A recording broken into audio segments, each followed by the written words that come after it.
Alô, pessoal, muito boa tarde. Obrigado pela presença de todos. Uma boa tarde, dizia eu, e um bom comecinho de noite, porque são 18 horas e 5 minutinhos. Aqui estamos porque cá viemos para apresentar mais um Show Mais, logo após Verbum, a Palavra de Deus, um momento de muita inspiração, de muita reflexão acima de tudo. Um momento muito importante aqui na TV Mais, 18 às 18h05, não percam todos os dias Verbum, a Palavra de Deus. E logo após, de terça a sexta-feira, começa o nosso Show Mais. Cada dia um tema para que possamos discutir com convidados especializados. O programa de hoje, pasmem os senhores e as senhoras, leva o número espetacular de 2.701. É programa que não acaba mais. Mas bota fantástico nisso, Luizinho. Mais de 8.000 convidados especialistas que aqui vieram para declinar sobre suas especialidades. E hoje nós não vamos deixar por menos, no programa, repito, 2.701, nós vamos falar sobre autismo e a abordagem nutricional. Um tema muito importante para o qual eu peço muita atenção de vocês. Podemos até considerá-lo de utilidade pública. Eu recebo com muito prazer a pedagoga, psicopedagoga, clínica e institucional e neuropsicopedagoga com ênfase em educação. Palmas para Tainara Morales. Obrigado, Tainara, pela presença. A segunda convidada, nutricionista clínica, funcional e pediátrica, Carolina Orcajo Agostinetti. Obrigada. Obrigado a vocês por terem vindo. Prazer muito grande em recebê-las. Começar com a Carolina, que está mais pertinho de mim. Carolina, como funciona essa nutrição clínica, né, em relação ao autismo? O que tem de ligação entre uma ciência e outra? Eu queria primeiro agradecer a oportunidade de falar sobre isso, porque é algo muito novo. Então, a gente, mesmo na graduação e pós-graduação, não se tem falado muito. Porque o autismo ele era considerado um transtorno só genético. E tem se visto que ele é genético e ambiental. Então, que ações ambientais, como a alimentação, elas influenciariam, né, no comportamento da criança, no desenvolvimento. Então, assim, os estudos atuais mostram... E para o agravamento? Na verdade, não a cura. Seria a melhora dos sintomas. Tá. Isso. E, então, assim, alguns alimentos alergênicos, né, que eu vou comentar aqui, eles dariam uma piora, por exemplo, em quadros de... a criança ficaria mais estressada, uma hiperatividade maior. Então, com uma dieta adequada, isso seria melhor para a saúde da criança e para a família. Aliás, né? eu acho que para todas as patologias, né? Dizem, né, as más línguas, que os remédios só cultivam, digamos assim, um bem-estar, enquanto a natureza cura a gente, né? Sim, exatamente. Uma alimentação saudável, acho que ela é fundamental para qualquer pessoa, né? Com certeza. Então, quando a gente se alimenta bem, tudo funciona melhor. Tainara, e essa parte pedagoga e de psicopedagoga, clínica institucional e neuropsicopedagoga? A minha área em si, psicopedagogia, lida com a aprendizagem. E eu trabalho com muitos autistas, né? E a neuropsicopedagogia estuda o cérebro e a gente desenvolve atividades para estar estimulando esses indivíduos que são atendidos. E de que forma isso acontece?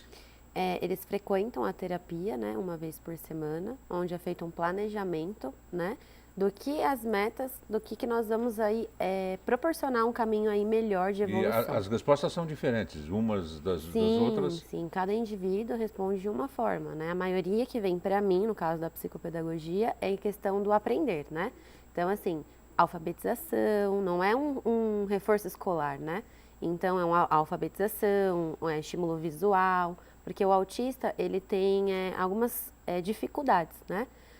Tanto em comportamento e também nos 5 sentidos, que é visão, olfato, paladar, tato, né? E por isso tem que vir o estímulo da abordagem nutricional, principalmente para paladar. Então, em conjunto, a gente trabalha, eu mando o paciente para ela faz uma dieta, porque eles são muito seletivos para comer. Agora, Carolina, essa parte comportamental, conforme disse a Tainara, essa questão de ter os sentidos, não é? Relativamente prejudicados. Todos os sentidos são prejudicados na mesma proporcionalidade ou às vezes um é mais aguçado, inclusive, do que outros? Olha, a gente nunca pode generalizar um paciente, porque tem pacientes que têm maiores problemas motores, tem pacientes que têm maiores problemas psíquicos, então eu não tenho como te responder assim, exatamente se eles são parecidos, não, mas eles têm sempre alterações. Por isso que assim, a gente tem que trabalhar muito com o paciente na individualidade, né? Então ver o sintoma que ele apresenta mais e trabalhar em cima disso. Quer dizer, dentro daquele quadro apresentado, diferenciado um dos outros, cada um tem um tipo de reação, é isso? Isso, Sim. exatamente. É assim, tem que trabalhar o quê? A parte comportamental. Comportamental, a parte da estímulo de visão, a socialização desse indivíduo na sociedade. E assim, quando a gente fala prejudicado os 5 sentidos do corpo, é que assim, às vezes um pode comer bem, mas assim, apresenta um problema comportamental. Então, Tá. assim, tem que tratar. Então, são indivíduos diferentes, cada um é particular aqui. Então, mas ele pode ter um sentido hiper, mega, uber aguçado? Sim, com certeza. Tem um que eu atendo lá que come mega bem, né? Só que tem uns que não, come só apenas o arroz, tem que ser amassado bem, tem que jogar um caldinho por cima. E é isso e ponto, não come mais nada. Toda a dia refeição. é uma coisa sagrada, né? Então, assim, e lá na clínica, o que a gente fez? Eu montei um projeto, trabalho com terapia assistida por animais, onde um animal, que é uma arara canindé, auxilia essas crianças a se alimentar, porque essa arara, ela come frutas, ela come legumes e tem tido muitos resultados. Foi aí onde eu achei a parceria Olha. com a Carol. E na esteira do que você está dizendo em relação à arara, né? Poderia fazer com os pets também, com os gatinhos, com os cachorrinhos. Sim, é que assim, já quando entra cachorro, a questão é só de, ele tá comendo, você tem que comer, você faz um reforçamento, né? Ele tá comendo, o cachorro come, você também tem que comer em casa. Mas a arara é porque ela tem uma dieta variada, onde um biólogo faz, e isso incentiva essas crianças a comer. Eles dão na mão uma couve, uma cenoura, um morango. E aí a gente tem a parte que a Carol entra, onde a gente pode oferecer esses alimentos, né, para esse indivíduo. Perfeito. E chega a desenvolver também a parte comportamental. Sim, com certeza. Se passando, aspas, de pai, de mãe, do animalzinho. Sim, com certeza. Querendo que ele faça determinadas coisas, outras refutando, aí quando fala proibindo. do comportamento, fala, olha, eles gostam tanto de ir lá alimentar um animal, que eu falo, olha, se não se comportar bem, você entra aquele jogo, né, de combinados. Não se comportar, tem que ir tomar banho, porque tem alguns que é muito difícil, né, uma rotina. Tem que tomar banho, tem que ir para a escola, e aí você vem alimentar a arara. Então trabalha também comportamento. Agora, Carolina, a Tainara disse, né, que é um caso, por exemplo, aquele arroz quase sem tempero, digamos assim, ou com muito tempero, a gente não sabe o que ele vai pedir. Mas é um arroz, um caldinho e mais nada em todas as refeições. Como é que muda esse quadro? Olha, eu vou te falar que é uma coisa complicada e é uma coisa gradual. Então a gente trabalha, eu sempre peço para a família acompanhar na consulta, porque eu preciso trabalhar com a família, né? Mas seria uma introdução alimentar de uma criança de 6 meses que está começando a comer. Então a gente exclui alguns grupos alimentares, né, que a gente vai falar, mas é muito gradativo. Então a gente não pode ser radical com nada com essas crianças, porque elas realmente têm umas que assim, comem 2 ou 3 alimentos e só, e não aceitam outros, né? Então é muito complicado. E aí que entra a minha parte. Olha, pegam uma fruta de mentira. Vamos tocar. Agora a gente vai pegar a fruta de verdade. Tá sentindo a textura, o cheiro. E aí a gente faz o trabalho da terapia em si. Entra uma terapeuta ocupacional, né, que ajuda também nesse sentido, uma fonoaudióloga também. E eu também, que é a questão também que ele vai estar aprendendo ali também com os alimentos. Até mesmo, olha, um pêssego, vamos sentir o cheiro do pêssego. Como que eu escrevo pêssego? É a letra P. Então, assim, é vários estímulos que ele vai estar recebendo. Não só beneficiando a parte E tem de comer. aquele indivíduo que reage de maneira totalmente diferente. Não pode ter o comilão no meio de todas essas nuances? Pode, tem, só que aí o que acontece? Tem que fazer uma dieta equilibrada, né? Existem muitos casos, né, de crianças que comem além disso, né? Porque não pode engordar muito também, né, Carolina? Ah, Tendo a patologia como um todo, com né? certeza, a patologia já agrava, né? Mas a gente trabalha muito em conjunto porque a gente tem o meu irmão também, que é neuropediatra, então ele trabalha na parte da medicina e tal, então a gente está bem assistido ali para cada um conseguir pegar um Para ponto fechar para Exatamente. trazer aquele raio-x, digamos assim, não é? Aquela tomografia, não é? Mas, assim, só para deixar claro, Dárcio, a maioria tem uma restrição alimentar. O comilão, que você até mencionou, é muito difícil. Tem, mas a maioria são muito seletivos para alimentação, o que choca mais os pais. Aliás, eles são seletivos para tudo, Então, creio isso que eu ia né? comentar. Como eles são seletivos com comportamento, isso se refletiria na alimentação também, né? Porque o autista, ele é muito movido a rotinas. Então, ele precisa de rotinas para se sentir confortável. Então, se ele muda a alimentação todos os dias, isso acaba E eles sendo têm uma aquele afronta. reloginho interno, né? Exatamente. Sabe exatamente o horário das coisas. Exatamente. E não pode ser quebrado, porque aí entra a parte da psicóloga para estar ajudando na rotina, né? A convivência, doutoras, entre eles é pacífica, é benéfica? O que você observa na clínica? Em questão do quê? De animais, você fala? Em tudo. É muito difícil. Autista sendo assistido, sozinho, ou com um segundo, com um terceiro, com um quarto, É que assim, uma sala com 10. Então, às vezes tem casos que pegam manias.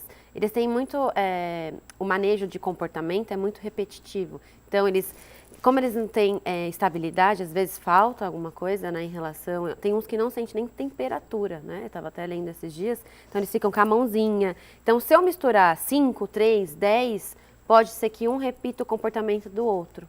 Então, é muito difícil. O que não é bom. Não. Porque ele vai somar Ele vai pegar, geralmente, comportamentos indesejados, né? Então, é ruim. Então, para mim, eu tenho grupo de autista, mas que estejam nos mesmos níveis. Tá. Ou até mais avançado. Porque o que vai acontecer? Ele vai imitar um comportamento bom. Então, mas deve ser terrivelmente difícil, né? Esse equilíbrio, né? Sim. Encontrar esses autistas que tenham a mesma performance, digamos assim. Assim, não é impossível, mas assim, dá para ser feito trabalho em grupo. Mas o melhor que nós indicamos é a terapia individual. Porque se ele socializar, aí a parte da família faz isso, né? Escola, né? A escola também ajuda. Uma curiosidade, vocês já conseguiram ou já coincidiu de vocês encontrarem um ou outro autista muito mais consciente do que o tradicional, um que chega até a analisar as próprias reações, o estado em que ele se encontra, como ele gostaria de sair disso? É assim, né? Na verdade, antes tinha transtorno, era Asperger, tinha vários nomes dentro do autismo. Hoje, de acordo com o DSM-5, tudo virou autismo, né? Transtorno do espectro autista. Misturaram.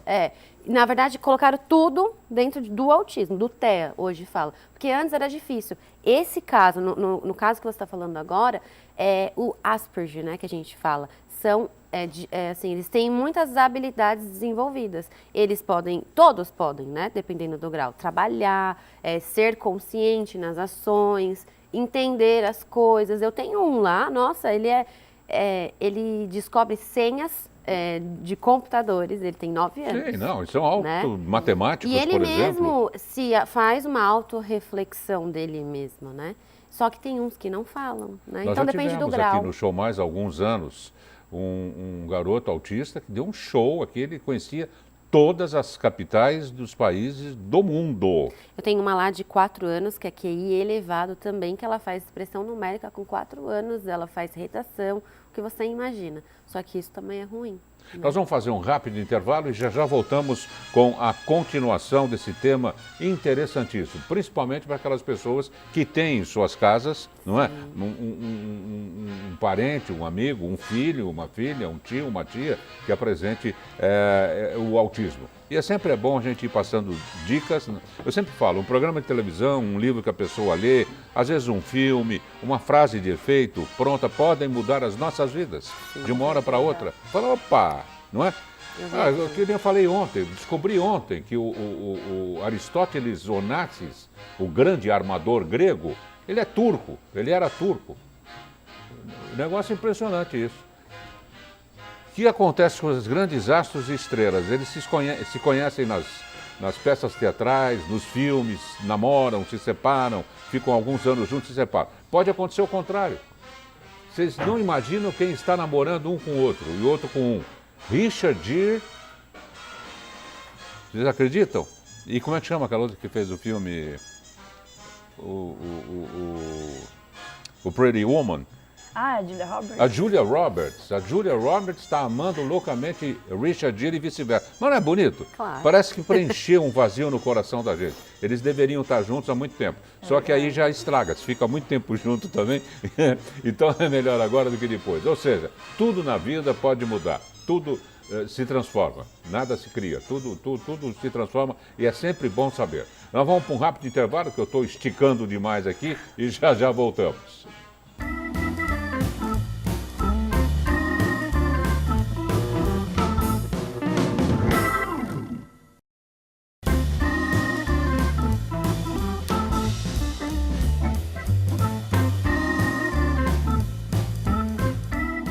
Atenção, a TV Mais adverte.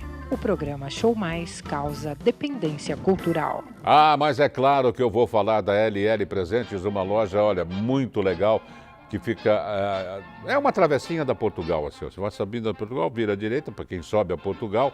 É uma coisa espetacular. A rua é Rua Laura, 740, mas o que tem de coisa bonita lá há anos, é uma tradição passar na LL Presentes. Lista de casamento, batizado, aniversário, ou então se dê um presente para você, não precisa ser data de nada, não. Passa lá e conversa. Ah, agora tem as consultoras da LL.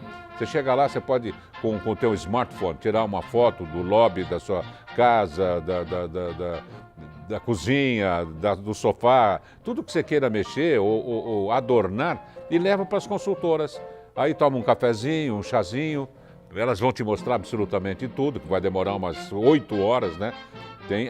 Não vá muito tarde da noite. Tem uma senhora que entrou lá às 19 horas de terça-feira, ela foi sair na quarta-feira, às 8h30 da manhã, atrasada para ir para o serviço ainda.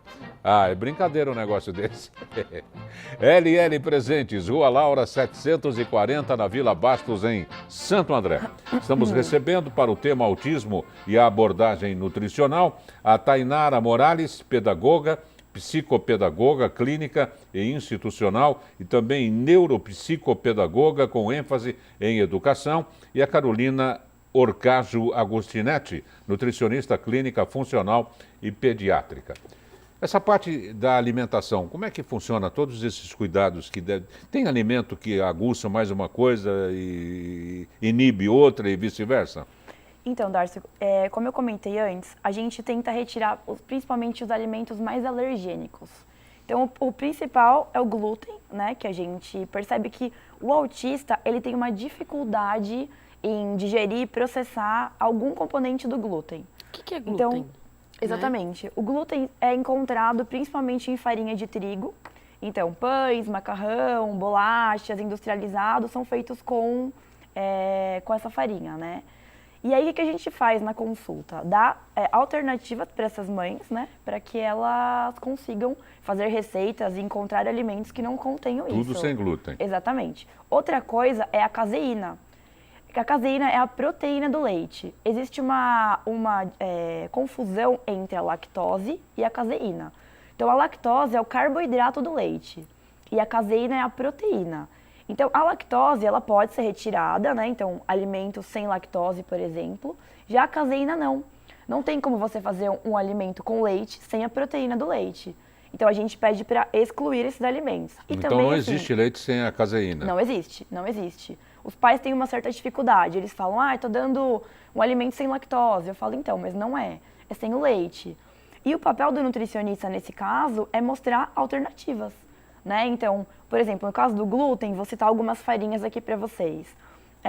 O próprio polvilho, farinha de arroz, farelo de aveia. A gente dá algumas alternativas para os pais, né? E no caso do leite, a gente tenta introduzir leites vegetais, né? Se não tem de cortar o leite. Exatamente, exatamente. E assim, lembrando que é muito importante que o pai, né, passe por uma nutricionista para não ter nenhuma deficiência nutricional, né? Porque você cortar todos os alimentos e não introduzir Não, outros... e todo o processo, Carolina, não pode ter falha, senão uma coisa atrapalha a outra. Exatamente, exatamente. Uma coisa assim que a gente percebe muito, a gente tem um componente nos industrializados chamado glutamato. Ele é encontrado no shoyu, ele é encontrado em salgadinhos e ele excita essa criança. O glutamato, ele tem o poder de deixar as coisas mais gostosinhas, ele é palatável. Tá. Porém, exato, num paciente autista que já tem uma excitação maior, ele poderia causar um problema. Assim como o açúcar. Quando a gente come açúcar, a gente fica mais animado, a gente fica com mais energia. E às vezes, nessa criança, que ela já tem essa energia exacerbada, isso não é legal. ó, você vai gostar de saber, nós temos uma campanha aqui já há vários anos, né, contra os 4 pós brancos. Tá. Sal, açúcar, farinha de trigo e cocaína. Sim, sim.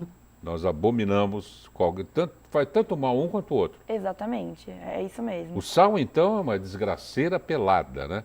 Então, por isso que assim, a gente comentou da seletividade, né?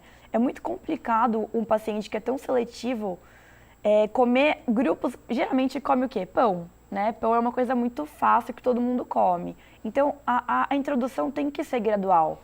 Por isso que eu comentei com você do trabalho com a família. Tem que ser um trabalho muito né, complicado. A família toda tem de se envolver no tratamento. Exatamente. Eu acho também, tem um paciente que eu atendo, só comia miojo. Miojo manhã, tarde, noite. Sobremesa era tudo miojo. Aí eu falei, olha, o que eu fiz, né? Eu falei, alguma coisa aí a gente tem que mudar. Tudo bem. Nossa, aí, não podia nem fazer uma sopinha por fora assim? Não. Ele sentiu o eu gosto. Eu pedia pra mãe trazer, faz o miojo, me traz. Aí traz, no tupperwarezinho. Eu falei, olha, fiz uma listinha, né? A gente vai decorar agora esse miojo, conversando com a criança. Decorar, a gente vai colocar um olho, a gente vai colocar uma uva. Ah, agora a gente vai colocar outro negocinho, um pote, né? Começamos a enfeitar, brincar com a comida. Então, assim, as mães têm que ser o quê? Criativas também, né? Teve uma que esses dias que falou, nossa, você falou da banana, né? Ele gosta muito de banana, mas aí ele tá comendo agora morango também, né? E aí eu falei, sério? Por quê? Eu fiz, lá na banana eu montei um boneco e comecei a moldar com ele, né? E é isso aí eu pedi, olha, a banana também come, então come. E sem querer ele comeu. Então as mães têm que também ter esse lado criativo e lúdico com as crianças. São várias as palavras de ordem, né? Paciência, carinho, amor, dedicação. É as mais principais. Né? Claro. A gente fala que assim, na introdução alimentar, quando a criança faz 6 meses, que ela tem o desmame, né, do leite materno para alimentação, a gente tem que expor a criança até 10 a 15 vezes um alimento. Então, por que o seu filho, que tem a seletividade, você vai introduzir um alimento na primeira vez e ele vai aceitar? 250 vezes para ele, ainda mais para um autista, que também aprende por repetição. Então, tem que ser o quê? Ter muita paciência. Carolina, você disse que o seu irmão é neuropediatra, é isso? Isso. O que aconteceu com vocês dois para ambos partirem para o campo das ciências? Então, na verdade, assim, começa com meu pai. Porque meu pai ele é pediatra de formação, hoje ele não trabalha mais com isso. Mas hoje em dia ele é homeopata, acupunturista, a gente tem um consultório. Então meu irmão sempre quis fazer medicina e foi para essa área. E aí eu também gostava da área da saúde, fui para nutrição e acabei a minha primeira especialização foi em nutrição pediátrica. Então a gente cuida da criançada aí em conjunto. Muito legal, a família toda envolvida também, creio que quase num único projeto, né? Com certeza, com certeza. E você, para a psicopedagogia? Eu, na verdade, eu sempre gostei, né, de ensinar, né? Não só criança, então eu brincava já de escolinha, então aprender em si, mas a minha paixão também são animais, né, que eu já vim aqui uma vez no seu programa, conversei, né, trouxe até um cachorrinho, e aí eu me apaixonei, então eu ensino, além de ensinar, que é o aprender, né, eu também tenho esse trabalho aí com os animaizinhos. Agora, senhoras, uma outra pergunta que está me fazendo pensar aqui. Existe faixa etária na qual, ou faixas etárias nas quais há um agravamento do autismo e depois ele suaviza, períodos melhores ou piores, variando de não sei do quê? Assim, para você entender, né? A síndrome de Down. Geralmente, na adolescência, hormônios, né, ficam aflorados. Eles ficam mais irritados, rebeldes, porque tem essa fase. O autismo, pelo que eu vejo, eu atendo poucos adolescentes, mas questão também de hormônio. Eles ficam, né, como todos os outros, mas eles não conseguem, às vezes, lidar. Então, por isso que tem que fazer nem se controlar. Isso. Não é? Tem que fazer um acompanhamento com uma boa psicóloga. Muito principalmente de perto, comportamental. E no seu caso? Olha, geralmente as mães vêm com eles pequenos. Porque assim, é diagnosticado o autismo, o transtorno, e aí ela começa a procurar uma terapia a partir disso, né? Então, como a criança pequena ela tem muita dificuldade de alimentação, é muito difícil vir um adolescente autista, porque aí ela já tem uma alimentação formada, e a mãe quer trazer o pequeno para que ele comece a formar a alimentação desde cedo, né? Então, geralmente são crianças menores. Mas se caso acontecer, é diferente o tipo de abordagem? Não, vai ser... Ele já vem com outros... É que assim, já vem com uma bagagem, um princípios. contexto. Então, esses tempos, uma mãe lá descobriu que o filho tem autismo, com 18 anos, agora.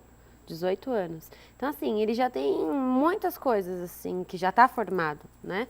E é difícil E aí introduzir, mutável, porque eles são difícil. resistentes. Então, aí tem que ir a parte psicológica para ir, para conversar, pra seria uma incentivar. vantagem ele entender, né? Ele tem 18 anos já, então eu posso conversar diretamente com ele, né? O vocabulário, inclusive, a ser usado pode ser outro, Se é uma mais criança direto. pequena, é mais complicado, né? Mas é melhor de um lado e pior do outro na questão das crianças, né? Menores. Sim. É que a criança pequena você consegue moldar ela um pouco melhor, né? Quando o adolescente vem com 18 anos, se ele comeu mal a vida toda, é muito difícil mudar. Então, mas a gente dá um jeitinho e consegue sempre. Bom, queria agradecer muito a Tainara Morales, pedagoga, psicopedagoga, clínica institucional e neuropsicopedagoga com ênfase em educação. Tainara, muito Posso obrigado. só dar uma Rapidinho, palavrinha? por favor. Rapidinho. A gente está montando um livro onde essa arara que existe, né?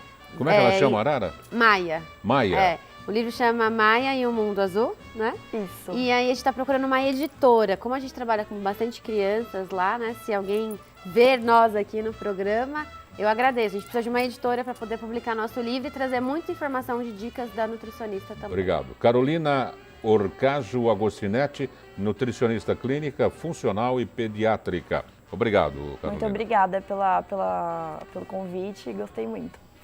Va bene, per ora è solo. Uma buonasera a tutti, dormire con Dio. Ma dormire era quando o programa era mais tarde. Não precisa dormir agora, não. É tomar um banhão, relaxar. Quinta-feira já era, graças a Deus, não é? E vamos partir para outra.